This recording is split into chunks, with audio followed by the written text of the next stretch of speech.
नमस्कार, ABC channel में आपका स्वागत है। मैं हूं सचिन श्रीवास्तव और आप मेरे साथ देखेंगे आजमगढ़ से जुड़ी खबरें। खबर के प्रायोजक हैं संपूर्ण बाजार, राहुल नगर, मड़िया, आजमगढ़। सामानों पर 10 से 40% तक की छूट। Cross valley international school, Kukulipur, Sathiyaon, Azamgarh और वुडन टच, भवनाथ, आजमगढ़। उत्तर प्रदेश राज्य विधिक सेवा प्राधिकरण लखनऊ माननीय जनपद न्यायाधीश अध्यक्ष जिला विधिक सेवा प्राधिकरण आजमगढ़ के निर्देशानुसार 10 जुलाई यानी शनिवार को राष्ट्रीय लोक अदालत का आयोजन किया जाएगा। लोक अदालत के संदर्भ में सचिव सुश्री अनीता जिला विधिक सेवा प्राधिकरण आजमगढ़ ने मीडिया को बताया कि जनपद न्यायाधीश सम्मानित न्यायिक अधिकारी गण व अन्य गणमान्य व्यक्तियों की उपस्थिति में 10 जुलाई को सुबह 10:30 बजे हॉल ऑफिस जस्टिस में दीप प्रज्वलित कर मां सरस्वती की प्रतिमा पर पुष्प अर्पित कर कार्यक्रम का शुभारंभ करेंगे। सचिव ने बताया कि राज्य तथा केंद्र सरकार द्वारा जारी की गई कोविड गाइडलाइन का पालन कराते हुए लोक अदालत में नियत किए गए वादों को सुलह समझौते के जरिए निस्तारित कराया जाएगा, जिसके पक्षकारों को अधिक से अधिक लाभ हो सके। राष्ट्रीय लोक अदालत का आयोजन किया जा रहा है, जैसा कि नालसा द्वारा दिशा निर्देशित किया गया है। नालसा द्वारा दिशा निर्देशन पर राज्य विधिक सेवा प्राधिकरण लखनऊ द्वारा हमें जिस तरह से दिशा निर्देशित किया गया है, उसी के तत्वाधान में कल राष्ट्रीय लोक अदालत का आयोजन किया जा रहा है। मेन उद्देश्य है कि सबको सरल, त्वरित और न्यायालय के कॉम्प्लिकेटेड प्रोसीजर से बचने के लिए जल्दी निपटारा हो सके उनके मुकदमों का। यही सब है। छोटे छोटे ऑफेंसेस, पेटी ऑफेंसेस है, 138 एनआई एक्ट, मोटर अधिनियम, दुर्घटना से संबंधित वाद, बैंकों से संबंधित वादों का निस्तारण किया जा रहा है। माननीय जनपद न्यायाधीश मुख्य अतिथि के तौर पर, बैंक के पदाधिकारी, हमारे फैमिली जज, प्रधान न्यायाधीश, एमएसटी कोर्ट को संचालित करने वाली मैम रहेंगी और बाकी हमारे सभी न्यायिक अधिकारीगण। किस तरह के वाद को निपटान किया जाता है? बात जैसा कि मैंने पहले ही बताया, इसमें दीवानी जैसे लोगों का कॉम्प्रोमाइज़ आपस में सहमति के आधार पर यदि कोई वाद उठाना चाहता है, वह फौजदारी से संबंधित समन्स केसेस, फिर परिवार विवाद से संबंधित तलाक है या फिर लोग सहमति से एक साथ जाना चाहते हैं, 125 से संबंधित वाद, व स्टैंप वाद, रेवेन्यू वाद, चकबंदी से संबंधित वाद, मोटर अधिनियम से संबंधित वाद, विद्युत वाद, श्रम से संबंधित वाद इत्यादि वाद हैं, जिसमें अर्थदंड का प्रावधान है और उसी के अकॉर्डिंग इसका निस्तारण किया जाना। जनता से यह अपील करना चाहूँगी कि वह अधिक से अधिक मात्रा में न्यायालय उपस्थित होकर अपने वादों का निस्तारण करें। कोविड को दृष्टिगत रखते हुए सोशल डिस्टेंसिंग का पालन करें, अपनी सुरक्षा को ध्यान में रखते हुए आएँ और सरल न्याय पाएँ। ऑनलाइन ठगी और फ्रॉड के रास्ते क्राइम करने वालों का दायरा लगातार बढ़ता ही जा रहा है। वर्तमान में पेंशनर उनके निशाने पर हैं। मुख्य कोषाधिकारी ने बताया कि जनपद आजमगढ़ के कुछ पेंशनरों द्वारा ये अवगत कराया गया है कि कुछ अज्ञात लोगों द्वारा दूरभाष पर पीपीओ नंबर या रिटायरमेंट की तिथि बताकर ये कहा जा रहा है कि मैं कोषागार से बोल रहा हूं, आप जो एटीएम प्रयोग करते हैं उसका पासवर्ड तथा अकाउंट नंबर बताइए तो महंगाई का एरियर और 2 माह की अग्रिम पेंशन एक साथ आपके खाते में भेज दी जाएगी। मुख्य कोषाधिकारी ने समस्त पेंशनरों को सूचित किया कि कोषागार स्तर अथवा शासन स्तर से किसी भी पेंशनर से उनके बैंक खाते, आधार, ओटीपी की कोई भी जानकारी नहीं मांगी जाती है। किसी को भी अपने पेंशन एवं खाते से संबंधित सूचना न दें। ऐसा व्यक्ति जालसाजी करके आपके खाते का पैसा निकाल सकता है। ट्रेजरी के पास पेंशनर का समस्त डेटा उपलब्ध है, वो कभी कॉल कर ऐसी कोई जानकारी नहीं मांगता। कुछ पेंशनरों ने हमें ये बताया कि हमें कुछ कॉल्स आए हैं और हमसे ये कह रहे हैं कि आप अपने अकाउंट नंबर बता दीजिए या आप अपने एटीएम कार्ड का नंबर और पासवर्ड बता दीजिए। जो आपकी डीए रुका हुआ है वो पूरा डीए एक साथ और आगे 2 महीने की पेंशन भी हम एक साथ डाल देंगे। और कुछ ने ये बताया कि हम ट्रेजरी से पांडे बाबू बोल रहे हैं, हम ट्रेजरी से अकाउंटेंट बोल रहे हैं, या हम सीटीओ साहब साथ रहते हैं, हम लोग अभी बना रहे हैं, आप अकाउंट नंबर दे दोगे तो हम पूरा डाल देंगे, जो कि पूरी तरह से फर्जी है। इसका हमने पेपर में पहले भी खंडन किया है, अब भी खंडन कर रहे हैं। और किसी पेंशनर को अपना अकाउंट नंबर, अकाउंट से संबंधित कोई चीज़ किसी अननोन आदमी को कभी नहीं बताना चाहिए। और कोषागार से तो किसी प्रकार उनसे कभी मांगा ही नहीं जाता है। इससे अगर लोग दे दो तो क्या नुकसान होता है? क्या नुकसान हो जाएगा, फ्रॉड आदमी उनके खाते को खाली कर देगा, सारा पैसा उड़ा ले जाएगा। इसलिए किसी को कभी नहीं बताना चाहिए। सीधे साधे पेंशनर बेचारे हैं, उनको पता नहीं चलता, उनको लगता है कोई ट्रेजरी का बाबू सही बता रहा है। और चूँकि डीए रुका हुआ है, 1.5-2 साल से रुका है, तो उनको लालच में लगता है कि एक साथ डीए मिल जाएगा और 2 महीने अग्रिम पेंशन मिल जाएगी, तो लालच देकर के उनका पूछ लेते हैं, वो बेचारे शिकार हो जाते हैं। ट्रेजरी के पास कोई ऐसी डाटा नहीं मांगा जाता किसी से? कभी नहीं मांगा जाता है, किसी को देना भी नहीं चाहिए। हम उनका डाटा लेकर क्या करें? उनका डाटा हमारे पास रखा पड़ा है, हम उनके खाते में पैसा डालते हैं, उनका सारा डिटेल मेरे पास है। बिल्कुल सावधान रहने की जरूरत है। किसी को किसी प्रकार की कोई डाटा न दे, न तो बतावें। वित्तहीन विद्यालय प्रबंधक संगठन की एक आवश्यक बैठक शुक्रवार के दिन कुंवर सिंह उद्यान में संपन्न हुई, जिसमें विद्यालय को अविलंब खोलने की चर्चा की गई। बैठक में प्रदेश अध्यक्ष राजेंद्र प्रसाद यादव ने कहा कि वर्तमान समय में कोरोना की स्थिति हमारे प्रदेश में सामान्य हो गई है। सरकार द्वारा समस्त गतिविधियों को चालू कर दिया गया है। ऐसे में विद्यालयों को खोलना अत्यंत आवश्यक है। जहाँ एक तरफ विद्यालय प्रबंधन आर्थिक स्थिति से जूझ रहा है, वहीं अभिभावक अपने बच्चों के भविष्य को लेकर परेशान नजर आ रहे हैं। बच्चे भी अवसाद से ग्रसित हो रहे हैं।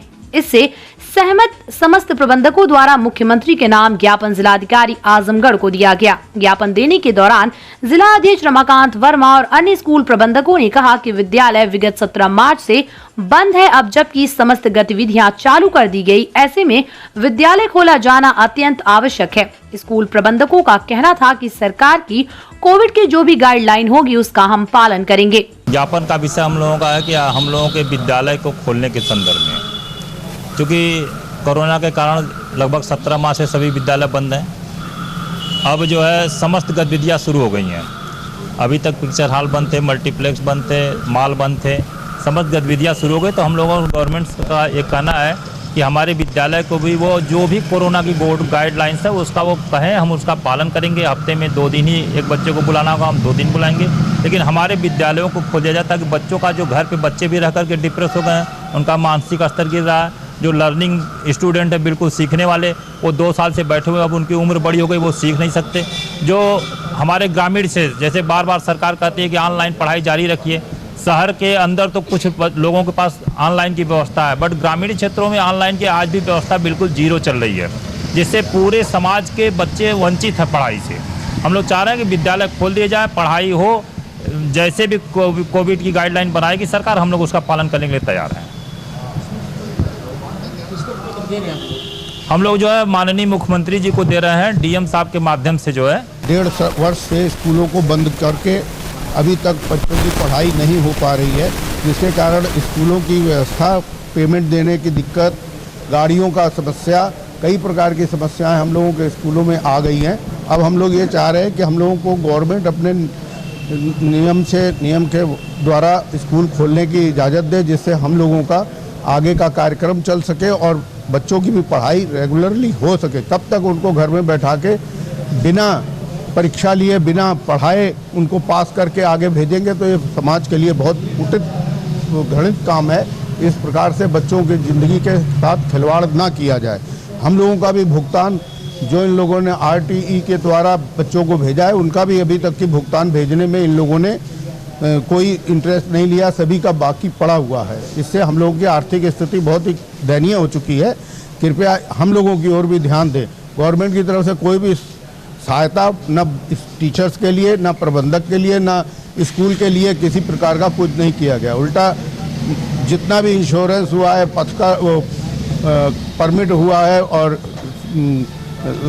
बसों का और सब इंतजाम किया गया, उनका भी भुगतान जो है अननेसेसरी 2-2 साल से अगर बंद रहेगी तो हम लोगों का बहुत बड़ा नुकसान, 15 साल के अंदर 2 साल अगर खराब रहेगा तो बहुत बड़ा नुकसान हो रहा है। इसको आप लोग ध्यान दें और हम लोगों के साथ न्याय संगत कार्य को करें। धन्यवाद। महाराजगंज विकासखंड क्षेत्र के बीडीसी के अपहरण के आरोप में समाजवादी पार्टी के आजमगढ़ मऊ विधान परिषद सदस्य राकेश यादव उर्फ गुड्डू समेत 1.5 दर्जन अज्ञात के खिलाफ मुकदमा दर्ज किया गया है। महाराजगंज पुलिस ने मुकदमा दर्ज कर आरोपियों की तलाश शुरू कर दी है। महाराजगंज ब्लॉक प्रमुख पद पर सपा एमएलसी राकेश यादव की पत्नी चुनाव लड़ रही हैं। पुलिस के मुताबिक नबरार देवरा जदीद किता प्रथम का रहने वाला करिया चौहान पुत्र शिवराज चौहान ने तहरीर देकर सपा एमएलसी राकेश यादव सहित करीब 1.5 दर्जन अज्ञात पर क्षेत्र पंचायत सदस्य राकेश साहनी को जबरन गाड़ी में बैठाकर ले जाने का आरोप लगाया है। करिया ने तहरीर में बताया कि विरोध करने पर जान से मारने की धमकी भी दी गई। पुलिस ने इस मामले में मुकदमा दर्ज कर लिया है।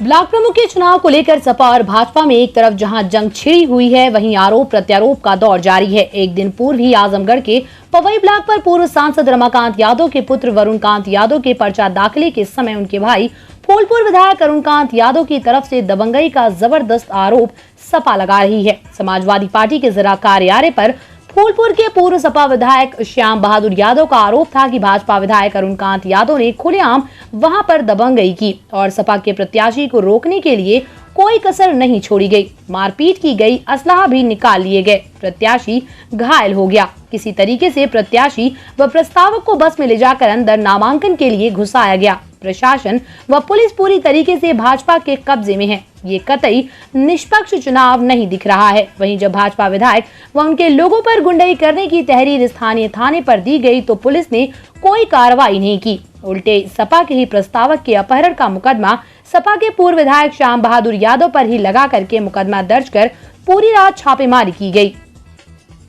हालांकि प्रस्तावक और अनुमोदक को पहले से ही इसका अनुमान लग गया था, इसलिए अभी इधर उधर हो गए थे। पुलिस पर पूर्व विधायक श्याम बहादुर यादव ने आरोप लगाया कि रात भर पुलिस प्रस्तावक के घर और अन्य स्थानों पर छापेमारी करती रही। उनके यहाँ भी पहुंची, पूरे जिले में यही स्थिति बनी हुई है। हर जगह पुलिस प्रशासन सपा के प्रत्याशियों व उनके प्रस्तावकों का उत्पीड़न कर रही है और बीडीसी सदस्यों को उठाया जा रहा है ताकि वो भाजपा के पक्ष में मतदान कर सकें। मामले में सपा जिला अध्यक्ष ने पूरे जिले का ब्यौरा देते हुए बताया कि जगह जगह से सूचना मिल रही है कि पुलिस कहीं पर प्रस्तावकों के घर गिराने की धमकी दे रही है, कहीं प्रस्तावकों का घर नापा जा रहा है, लेखपालों को बुला करके खुलेआम गुंडाई की जा रही है। कोई सुनवाई कहीं नहीं हो पा रही है। ऐसा चुनाव कभी नहीं हो सका था। वहीं पवई में सपा प्रत्याशी के प्रस्तावक राजनाथ यादव ने भी अपनी बात कही और अपनी आप बीती सुनाई। सपाइयों का कहना था कि भाजपा के वरुणकांत यादव पवई ब्लॉक से प्रत्याशी हैं और उनके पिता सपा के वरिष्ठ नेता पूर्व सांसद रमाकांत यादव कुछ दिन पूर्व सपा में भी वरुणकांत को शामिल कराकर सपा से टिकट मांगे थे, लेकिन वो नहीं मिल सका तो भाजपा से वरुणकांत का टिकट लेकर वहां सपाइयों पर गुंडाई की जा रही है। देखिए, हम लोग तो वहाँ प्रत्यक्षदर्शी हैं और आज जो सोशल मीडिया का ये मोबाइल व्हाट्सएप का ज़माना है, तमाम वहाँ से सैकड़ों साथियों ने आप लोगों को भी और हमारे बड़े नेताओं को भी व्हाट्सएप किया और लाइव भी चलाया। जिस तरह से वहाँ के विधायक भारतीय जनता पार्टी के अरुणकांत यादव जी लाठी डंडा और राइफल से लोगों को मार पीट रहे दौड़ा दौड़ा करके, आप सभी ने देखा, उसमें कुछ छुपा नहीं। और जब हमारे साथी किसी तरह से लड़ भिड़ करके पर्चा दाखिला करा ले गए तो हमारे प्रस्तावक और समर्थक को ढूंढने का, अनुमोदक को ढूंढने का काम करने लगे कि इनको ही हम उठा के रख लें तो कल को हम फिर इनसे दबाव बनाकर पर्चा खारिज करें। ऐसी स्थिति में हमारे साथियों ने जब देखा कि वातावरण बिगड़ता जा रहा है और पुलिस प्रशासन भी उस तरफ से मदद कर रहा है तो धीरे धीरे भीड़ का छटना स्वाभाविक हो गया था और हम अपने साथी का सर फट गया था, उसके मुआयना इसमें FIR में रह गए। अभी तक हम लोगों की FIR नहीं लिखी गई और इनके भाई के ऊपर दबाव बनवाकर एक दरखास्त दिला करके हमारे और हमारे प्रत्याशी श्री ओंकार नाथ के ऊपर अपहरण का मुकदमा दर्ज करा करके रात भर पुलिस हमारे यहाँ उनके यहाँ दौड़ती रही, छापा डालती रही। अब ये संजोग से मैंने पता लगवाए आ गए हैं, आप इनका भी वर्जन ले लेंगे। मैंने इनसे पूछा भाई कहाँ चले गए थे, इन्होंने मुझसे कहा कि हम जब देखे यहाँ मारपीट का होता तो हम कहे कि प्रस्ताव का क्या पता हमारे ऊपर प्रहार हो जाए। तो हम लोग, ये प्रस्तावक और अनुमोदक भी हमारे हैं, ये दोनों लोग और एक साथी इनके अपना वहाँ से बिना हम लोगों की जानकारी से ऐसे निकल लिए कि चलो कहीं हट जाए, कल का समय बीत जाएगा फिर देखा जाएगा। तो ऐसी स्थिति में जो लोकतंत्र की हत्या ये सरकार कर रही है, मानो जानबूझ करके वो लोकतंत्र को ख़त्म करना चाहती है। कहीं तू मैं हो सकता है, लोकतंत्र में स्वाभाविक है, लेकिन इस तरह से लाठी पीट करके पर्चा नहीं दाखिल करना देना। अच्छा विधायक जी, एक सवाल है मेरा कि आप भी वहाँ के प्रभारी हैं और माननीय रमाकांत जी भी वहाँ के प्रभारी हैं और उन्हीं के पुत्र वहाँ से विधायक हैं, तो इसमें रमाकांत जी का रोल क्या रहा? अब देखिए, रमाकांत जी फूलपुर के प्रभारी हैं, मैं पवई का प्रभारी हूँ। आप पहले एक फर्क जान लीजिए, फूलपुर पवई दोनों अलग अलग ब्लॉक हैं। तो मैं पवई की बात कर रहा हूँ, ना कि फूलपुर की बात कर रहा हूँ। फूलपुर में हमारा प्रत्याशी निर्विरोध चुना जा चुका है। तो पवई में जहाँ उनके सुपुत्र, जो उनके बड़े बेटे हैं, जो वहाँ लड़ रहे हैं अपने भाई के लिए, उनका भाई, ये रमाकांत जी की एज है कि उनका बेटा यहाँ पर आवेदन किया था समाजवादी पार्टी में।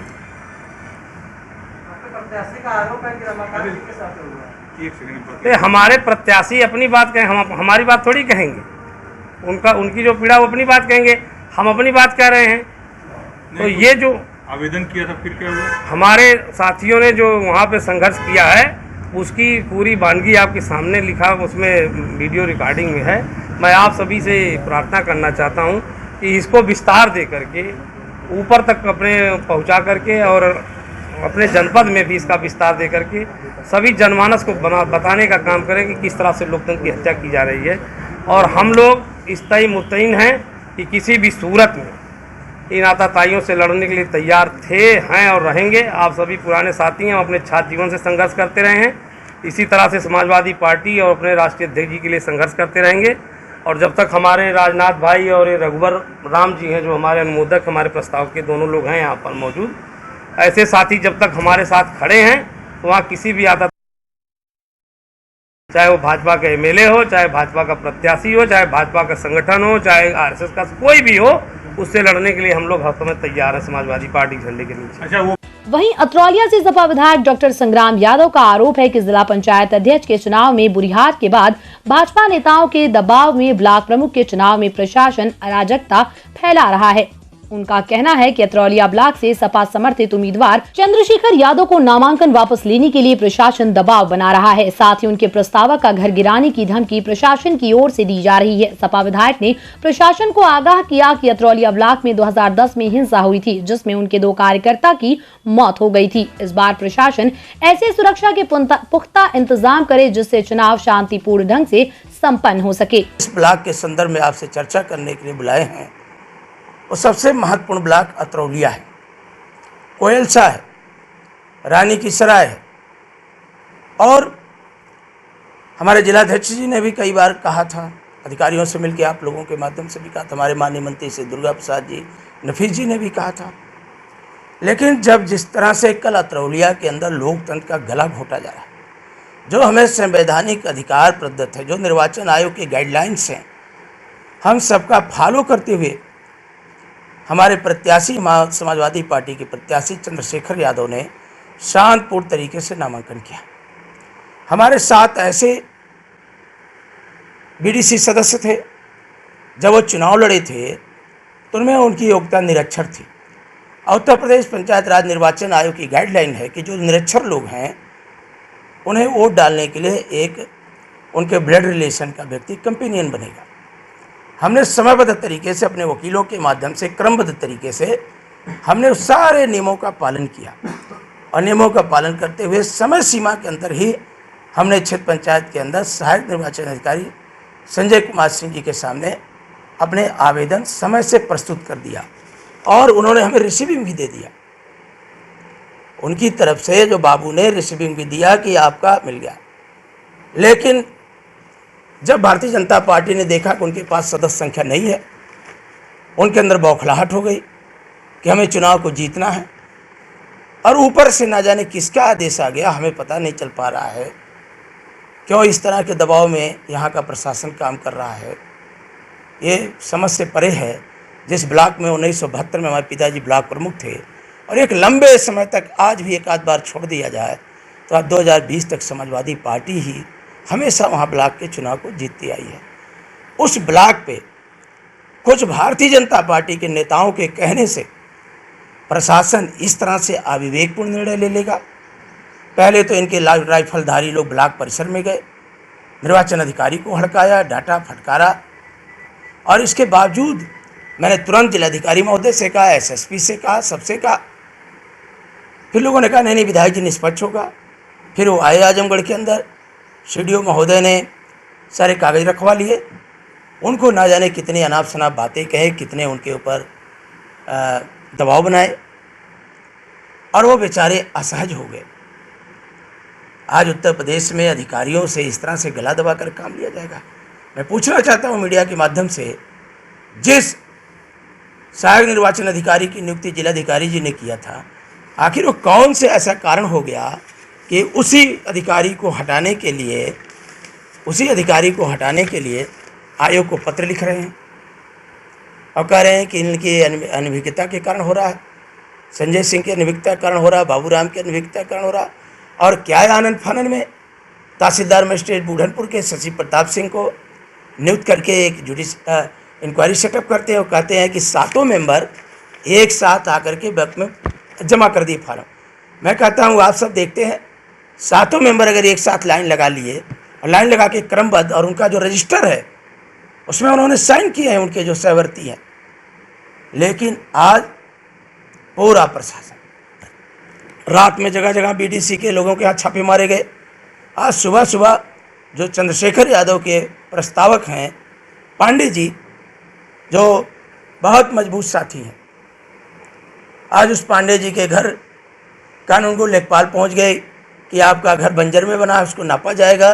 गांव के लोगों ने कहा घर बने तो गिरा दो, लेकिन हम सब रहेंगे प्रमुख चंद्रशेखर यादव के साथ निर्वाचन में। आज अराजकता का वातावरण बना दिया। कोलसा में रात में छापा मारा गया और छापा मार करके SO ने BDC सदस्य को पकड़ करके, जो भारतीय जनता पार्टी का उम्मीदवार है, शराब व्यवसायी है कोलसा में, संतोष यादव, उसको ले जा करके उसको सुपुर्दगी कर दिया। तो आज इस तरह का आजमगढ़ में अराजकता का वातावरण है पंचायत चुनाव में कि पूरा हमारे नेता ने कहा, माननीय अखिलेश यादव ने कहा कि DM और SP चुनाव लड़ रहे हैं। हम आपके चैनल के माध्यम से अनुरोध करते हैं, कल चुनाव होना है और हमने लिखित दिया था, कप्तान से भी अनुरोध किया था सबसे, कि 2010 में वहाँ घटना हो चुकी है, आतताइयों ने गोली चलाया था, 2 लोग हमारे शहीद हो गए हैं, और आप इस तरह का पुख्ता इंतजाम करिए कि पंचायत चुनाव शांतिपूर्ण तरीके से संपन्न हो जाए। लेकिन सत्ता के मद में चूर अधिकारी आज इस तरह से लोकतंत्र का गला घोट रहे हैं। ऐसे अवसर पर हमें मीडिया से उम्मीद है कि मीडिया हमारी बात को सत्यता के आधार पर परख करके निश्चित तौर पर हमारी बात को प्रशासन और जनता के बीच पहुंचाने का काम करेगी। और मैं प्रशासन के लोगों से कहता हूं कि रात कितनी घनी हो, अंधेरा कितना भी घना हो, सुबह जरूर होती है। जैसे आपने आरोप लगाया, आम आदमी पार्टी की नगर इकाई द्वारा गुरुवार को नगर अध्यक्ष गोविंद दुबे की अध्यक्षता में शहर के एलवल मोहल्ले में महासदस्यता अभियान का शुभारंभ किया गया। इस दौरान सैकड़ों लोगों ने आम आदमी पार्टी की सदस्यता ग्रहण की। आम आदमी पार्टी के प्रांतीय नेतृत्व के आह्वान पर नए लोगों को पार्टी से जोड़ने के लिए आजमगढ़ जनपद में महासदस्यता अभियान की शुरुआत की गई। इस अवसर पर प्रदेश उपाध्यक्ष राजेश यादव ने कहा कि उत्तर प्रदेश में 8 जुलाई से 8 अगस्त तक महासदस्यता अभियान चलाया जाएगा, जिसमें 1 करोड़ लोगों को आम आदमी पार्टी की सदस्यता दिलाई जाएगी। नगर अध्यक्ष गोविंद दुबे ने कहा कि आज शहर के एलवल में आम आदमी पार्टी की महासभा सत्ता अभियान का शुभारंभ किया गया। जनपद वासी अन्य दलों से पूरी तरह ऊब गए हैं। लोग आम आदमी पार्टी को एक विकल्प की तरह देख रहे हैं। चारों तरफ अरविंद केजरीवाल के दिल्ली मॉडल की चर्चा हो रही है। इससे उत्साहित होकर भारी संख्या में लोग आम आदमी पार्टी की सदस्यता ग्रहण कर रहे हैं। उन्होंने बताया कि ये सदस्यता बिल्कुल निःशुल्क रखी गई है। कोई भी व्यक्ति ऑनलाइन और ऑफलाइन दोनों माध्यमों से पार्टी की सदस्यता ग्रहण कर सकता है। महासदस्यता अभियान कार्यक्रम में पवन पांडे, राकेश मौर्य, जितेंद्र कुमार, अभिषेक दुबे, भानु प्रताप सिंह, सत्येंद्र त्रिपाठी, विवेक त्रिपाठी, वरुण गिरी, आलोक सिंह, श्याम बहादुर सिंह सहित सैकड़ों लोगों ने पार्टी की सदस्यता ग्रहण की।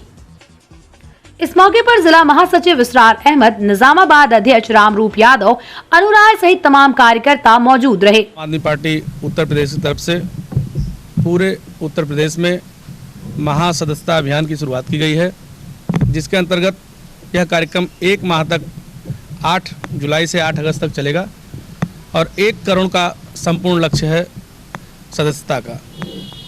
और निश्चित रूप से आज की जो पहल है हमारे जनपद की, भगवान इंद्र भी इसका स्वागत बड़े ही हर्षोल्लास से किए हैं।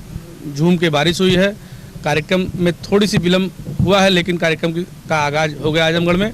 निश्चित रूप से हम इस मुकाम को, जो 1 करोड़ पूरे यूपी का मुकाम है सदस्यता का, उसको हासिल करेंगे। ये सब कैसे चुनना है?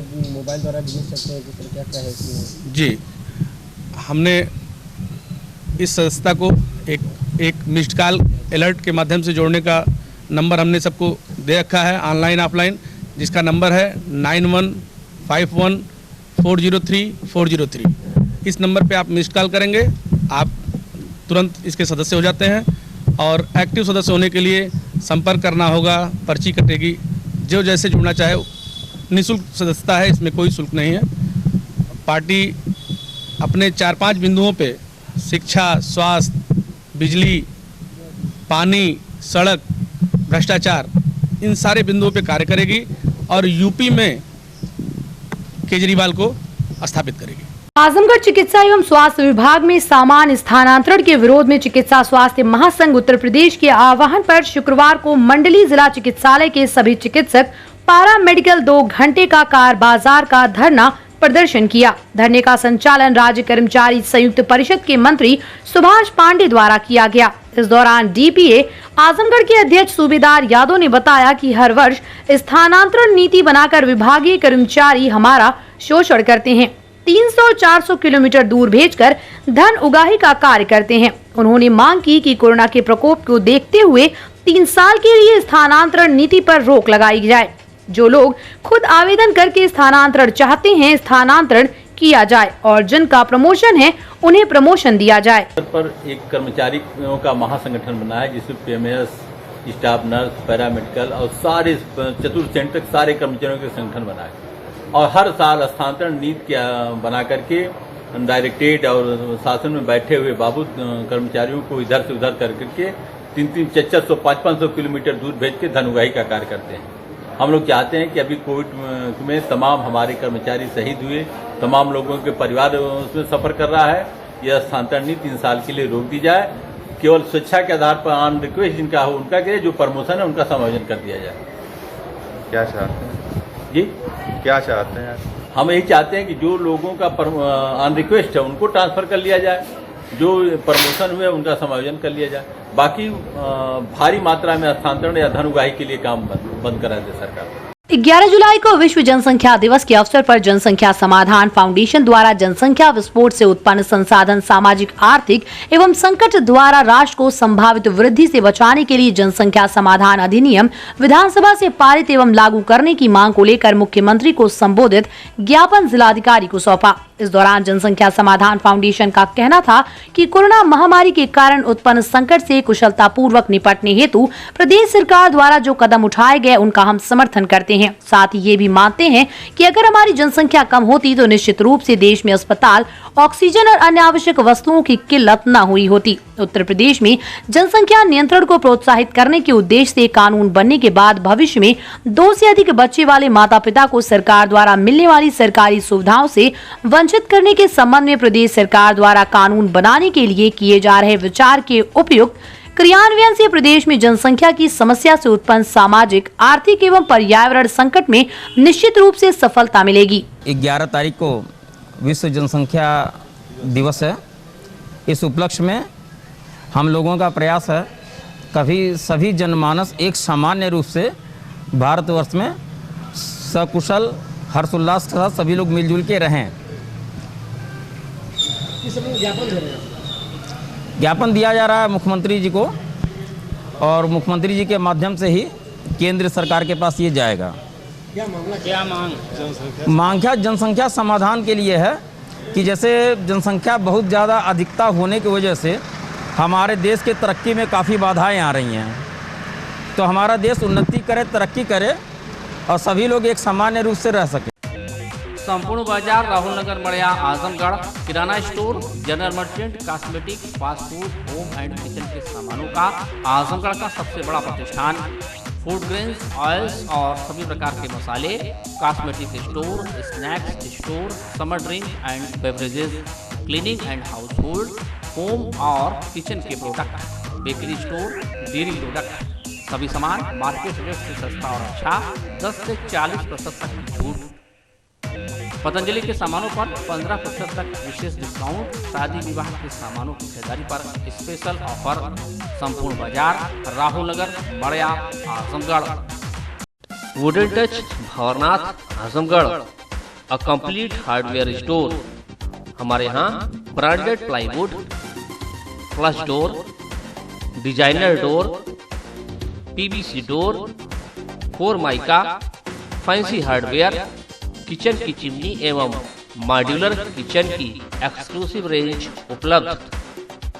अपने आशियाने में लगाइए 4 चांद, पहुंचिए वुडन टच, भंवरनाथ, आजमगढ़।